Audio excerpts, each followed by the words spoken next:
I was going to sort of bury the Jersey stuff later, but you sort of let me know that when Clerks was going down, you were actually living in Montclair. Yeah. So let's just throw out the game plan, and can you just start there and take us back to this magic moment in time? I can. I went to stay down in Red Bank, and so I had to drive up the Parkway north to get here, and it was a very familiar route because while I was doing everything about Clerks, which was post-production, bringing it to the IFFM in Manhattan, going to Sundance, all that stuff. I was living here in Montclair. I'd moved out of my parents' house, and I knew Montclair because my brother had lived here for a long time. So I moved up here, and we're in post on Clerks, and the thing that I was getting the movie ready for was not Sundance. I didn't think the movie, I'd heard of Sundance, but to me, Sundance was like Sex, Lies, and Videotape. It was a movie that was in color, and James Spader was in it, and I knew him from Pretty in Pink, so he's famous. So I was like, they got famous people in those movies. So I wasn't heading towards Sundance.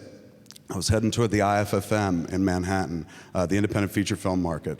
It was me and about 10 other people. We were all involved with the movie. So our screening was at the end of the IFFM. It was October 3rd at 11 a.m. That was a Sunday morning. So I remember we got the screening schedule, and I was like, Sunday morning, man, they put us at the very end at Sunday morning. That must mean something. They must know we're good.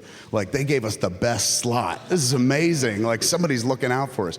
And we got there that morning, and there were 10 people in the audience, and it was all of us. The people that like were with Clerks, gone were the full houses. That was like the lame day of the IFFM, and particularly the morning hours were really, really bad. It was like the wrap-up day. So I watched this flick, first time I've ever seen Clerks writ large on a screen and stuff, and I was overwhelmed by how fucking filthy it was. Like, I was just sitting here going, why does everybody keep cursing like that?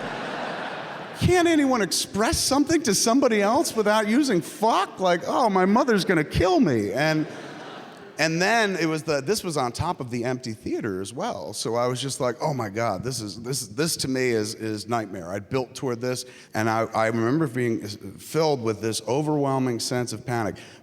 Not the first time in my life, but like first time professionally as an adult, where I was just like, I was wrong. I was so fucking wrong. And man, that's like the thing about art, right? There's no right. And I was like, I'm such a fucking loser. I was like, I brought everybody to the point of like, we're gonna do something, and nothing happened. And I have no fucking plan, and I'm like $27,000 in debt on credit cards, and I work at a fucking convenience store making $5 an hour. Like, this is it. This shit blows. So I'm sitting there going, watching the movie, and I said, you know what? Don't shit on this, because you enjoyed this. Like, you never did this before, and directing the film, and you slipped into it somewhat naturally, and like, you did something you like, which until this moment, until a few minutes ago, you loved. Like, this was everything you were pointing toward in life.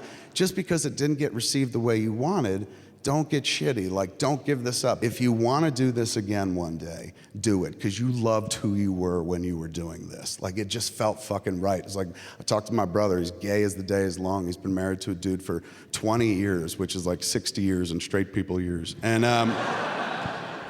And when he talked about, like, you know, fucking coming out and stuff like that, he was just like, being able to tell people who the fuck I was after like 20, 22 years, he was like, you have no idea what that was like. And I remember in that moment making films, I was like, yes, man, this is exactly like my brother sucking dick. Like, it's just, it feels right.